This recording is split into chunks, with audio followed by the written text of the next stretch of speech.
नागेन्द्रहाराय त्रिलोचनाय भस्माङ्गरागाय महेश्वराय नित्याय शुद्धाय दिगम्बराय तस्मै नकाराय नमः शिवाय। तस्मै नकाराय नमः शिवाय। तस्मै नकाराय नमः शिवाय।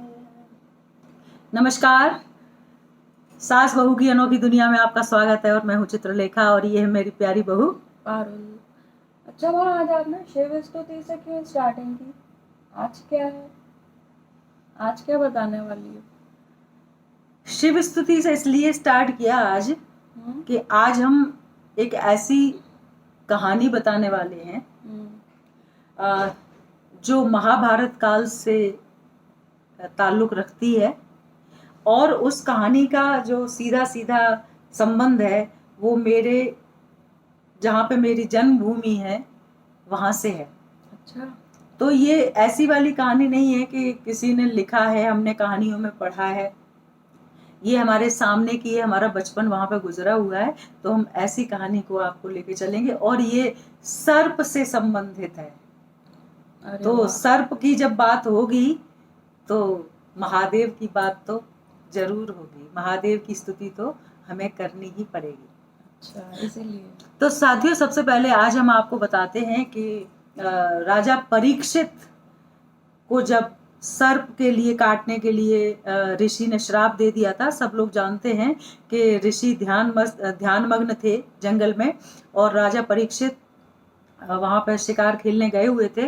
तो उन्होंने सोचा कि मैं इतना बड़ा सम्राट हूँ तो ये ऋषि मुझे कुछ थोड़ा तवज्जो देंगे, लेकिन वो इतने ध्यान मग्न थे कि उन्होंने उनके ऊपर ध्यान नहीं दे पाया। तो राजा ने गुस्सा होकर एक मरा हुआ सांप उनके गले में डाल दिया था और ऋषि का ध्यान इससे टूट गया। तो उन्होंने श्राप दे दिया परीक्षित को कि आज से ठीक 7वें दिन ये तुम्हें खत्म खा जाएगा और यही तेरा काल होगा, इसी के द्वारा तेरी मृत्यु होगी।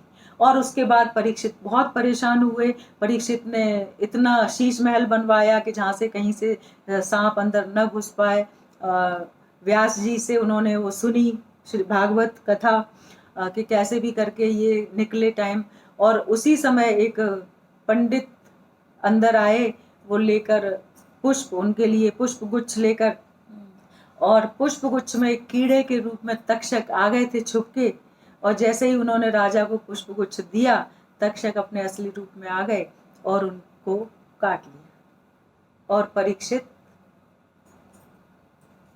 की मृत्यु हो गई। परीक्षित का बेटा था जन्मेजय। तो जन्मेजय को बहुत दुख हुआ क्योंकि परीक्षित के बाद जो राज गद्दी दी गई वो राजा जन्मेजय को ही मिली। अब राजा जन्मेजय जो था उसने सभी तरफ सारे विद्वानों को, सारे पंडितों को, सारे शास्त्रियों को इकट्ठा कर उनसे बात करके और एक सर्पमेध यज्ञ की बात की, चर्चा की। और सर्पमेध यज्ञ 21,000 ब्राह्मणों के द्वारा करवाया गया। 21,000 ब्राह्मणों के द्वारा। और अब जो पारुल मैं तुम्हें बता रही हूँ कहानी, ये कहाँ करवाया गया था? ये हमारा गांव यूपी में एटा शिकोहाबाद रोड पर है और ये उसी रोड पर पाढ़म एक जगह है, वहां पर ये हुआ था। एक दो पौराणिक कथाओं में कुछ मत भिन्न है उसका, लेकिन जो इधर का जो दिया गया है, पाढ़म का जो दिया गया है, वो जहाँ मेरी जन्मभूमि है वहीं से है और हमने देखा है वहाँ आज भी मेला लगता है। तो अब क्या हुआ कि ये जो सर्पमेध यज्ञ की बात हुई, तो सर्पमेध यज्ञ के लिए जहाँ स्थान था वो तो जहाँ उनका गढ़ था, जहाँ किला था, वहाँ था पाढ़म में। एक्चुअली पाढ़म का जो नाम है वो पांडवम था, बाद में बिगड़ते बिगड़ते पाढ़म हो गया। और जो शिकोहाबाद है आजकल, वहां पर जो 21,000 ब्राह्मण आए हुए थे उस यज्ञ को करने के लिए, उनके रुकने की व्यवस्था, उनकी सारी सुविधाएं उनके सहित एक बिल्कुल सुनसान जगह थी, जंगल था, जहाँ पर उनको बस रोका गया था। और उसके बाद जब ये सब यज्ञ व्यज्ञ समाप्त हो गया, बाद में वहाँ पर बस्ती बस गई और उस बस्ती का नाम शिकोहाबाद रख दिया गया। तो ये बहुत ही इम्पॉर्टेंट कथा है, चूंकि हमारे वहाँ से जुड़ी हुई है, हमारे बचपन से जुड़ी हुई है। आज भी जहाँ पर वो यज्ञ हुआ था, जहाँ कुंड है, हवन कुंड, वहाँ पर मेला लगता है।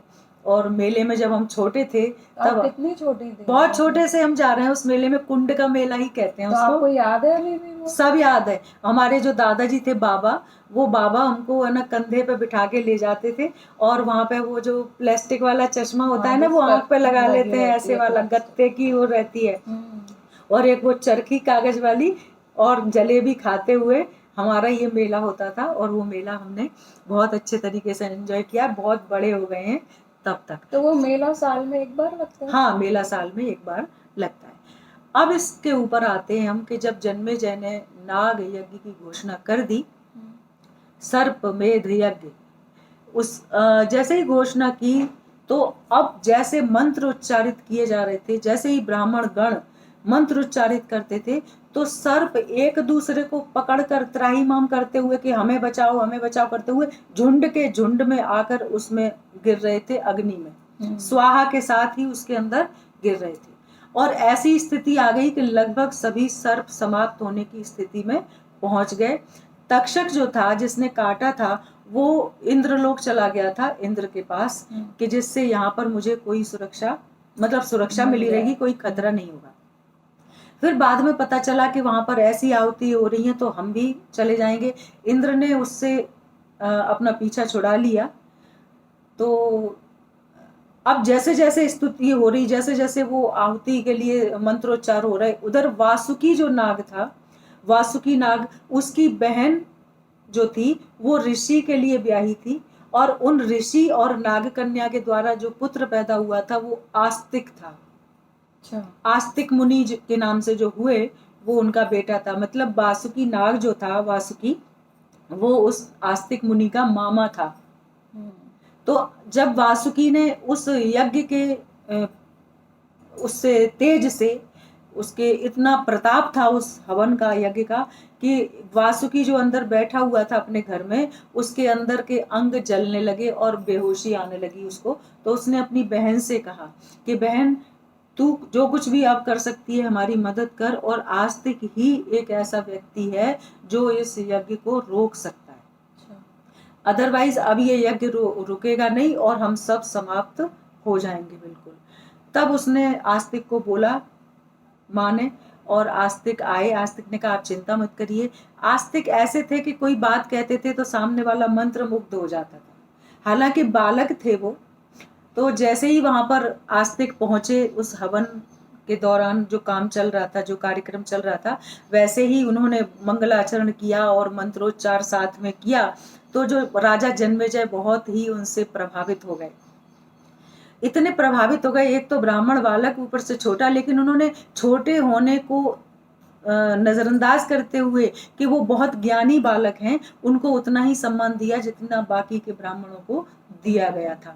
उन्होंने वहां उनको अच्छी तरह से आसन दिया और बिठाला, और उन्होंने कहा कि मैं आपसे बहुत प्रसन्न हूँ, आपको मैं कुछ देना चाहता हूँ अपनी तरफ से। तो उन्होंने कहा कि अगर देना ही चाहते हो तो इस यज्ञ को बंद कर दो। तो जन्मेजय ने कहा कि ये यज्ञ कैसे बंद कर दें हम? उन्होंने कहा कि ये यज्ञ बंद करना पड़ेगा, नहीं तो किसी की वंश हानि हो जाएगी और ये अच्छी बात नहीं है। इतने में क्या हुआ कि जब तक्षक वहां से, इंद्र ने अपना पीछा छुटा लिया उससे, तो तक्षक जाके सूर्य के रथ से लिपट गया। अब इधर तो मंत्रोच्चार हो रहा और उधर सूर्य के रथ के साथ में वो तक्षक आ रहा, बिल्कुल आहुति की स्थिति में पहुंचने की स्थिति हो रही थी उसकी। अगर ऐसा हो जाता तो सूर्य भी साथ में चले जाते और सूर्य का जो अस्तित्व था वही पृथ्वी पर समाप्त हो जाता, और ये एक बहुत बड़ा अनिष्ट होता। इसलिए सभी ब्राह्मणों ने कहा कि राजन, ये यज्ञ अब रोकना ही उचित होगा, और इस प्रकार से बात मानकर यज्ञ रोक दिया गया। और तब से कहा जाता है कि आस्तिक मुनि जो हैं वो सर्पों के बहुत मतलब प्रिय हैं, उनके आदरणीय हैं। और ऐसा कहा जाता है जिन घरों में सर्प बहुत आते हो वहां पर लिखा रहता है आस्तिक मुनि की आन, तो उससे सर्प नहीं आते। सर्प नहीं आते। अब ये भी बात सोचने की थी, मैं बहुत दिनों तक सोचती रही कि ये आन का मतलब क्या है। आन मतलब कसम।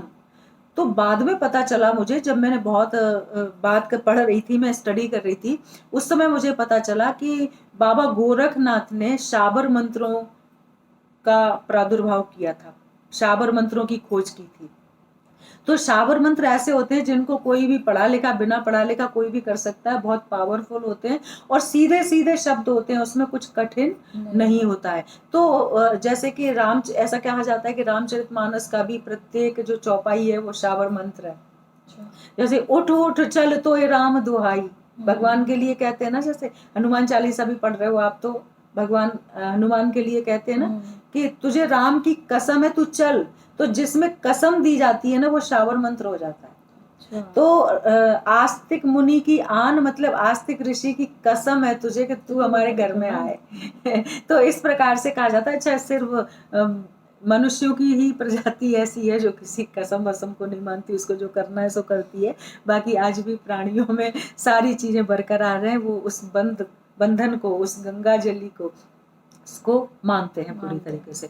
तो ये जो जन्मेजय राजा थे उन्होंने वहीं पर उस यज्ञ को समाप्त कर दिया और तक्षक और वासुकी मुक्त हो गए। और जन्मेजय फिर अपने प्रायश्चित के रूप में वन की तरफ चले गए। तो ये थी पूरी की पूरी कहानी जन्मेजय के नाग यज्ञ की, नागमेध यज्ञ की, सर्पमेध यज्ञ की। तो हमने ये जब बचपन से देखा था, तब से देखा था और चलते जा रहे थे। अब मेरे दिमाग में एकदम से आया कि क्यों ना इस कहानी को जो कि हमने देखी है, सुनी है और हमारे बाबा बताया करते थे सारी चीजें। तो ये पांडव कालीन है सब, और पांडव कालीन किला भी वहां पर मौजूद है, जीर्ण शीर्ण अवस्था में है। जो कुंड जहाँ पर होता था वो कुंड भी जीर्ण शीर्ण अवस्था में है, जहाँ पर मेला लगता है अभी भी।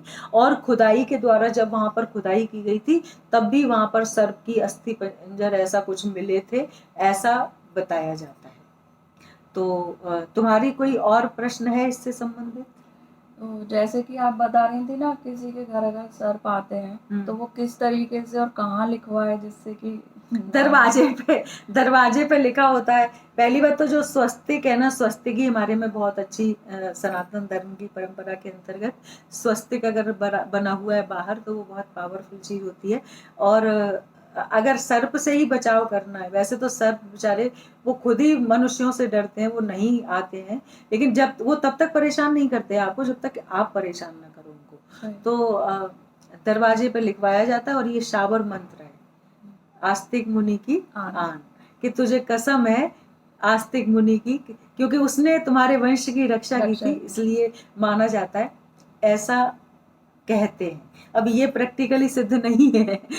ये प्रैक्टिकली सिद्ध नहीं है, ये मेरा जो मैंने पौराणिक कथाओं में पढ़ा है ये वही है कि आस्तिक मुनि की आन अगर हम बाहर लिखवाएंगे तो सर्प से आप दूर रह पाएंगे। तो साथियों आप बताइए कि ये आपको हमारे पाढ़म की सैर कैसी लगी, शिकोहाबाद की सैर कैसी लगी, और ये घटना कैसी लगी, नाग यज्ञ की बात कैसी लगी, सर्प की प्रजातियों तक्षक और वासुकी की जो कहानी थी वो कैसी लगी। और एक बात मुझे जो समझ में आती है पारुल, कि 21,000 पंडितों के द्वारा यज्ञ करवाया गया। तो जब भी कुछ हम अनुष्ठान करते हैं, अगर एक आदमी एक जगह कर रहा है, जैसे कि 50 लोग अलग अलग जगह पर अपने अपने घरों में 50 जगह कर रहे हैं और 50 लोग एक जगह कर रहे हैं, उनमें 50 गुना ज्यादा असर होता है। तो जब 21,000 पंडितों ने काम किया तो 21,000 गुना ज्यादा असर हुआ, पावरफुल वो मंत्र हुए, जिससे कि वो आके उसमें हवन में स्वाहा हो रहे थे। तो साथियों एक और नई कहानी के साथ हम फिर मिलेंगे आपको, तब तक के लिए हमें आज्ञा दीजिए। और खुद क्या करना है आपको, क्या करना है? Like, subscribe, bell icon, yes like करना है, सब्सक्राइब करना है, बेल आइकन दबाना है, शेयर करना है, बहुत बहुत बहुत भर भर के शेयर करना है और अपने आप का ख्याल रखना है। ठीक है। Safe रहना। तब तक के लिए आप आराम से मस्त रहिए, खुश रहिए, आबाद रहिए और सेफ रहिए। हम एक फिर नई कहानी के साथ आपके साथ मुलाकात करेंगे। Bye bye.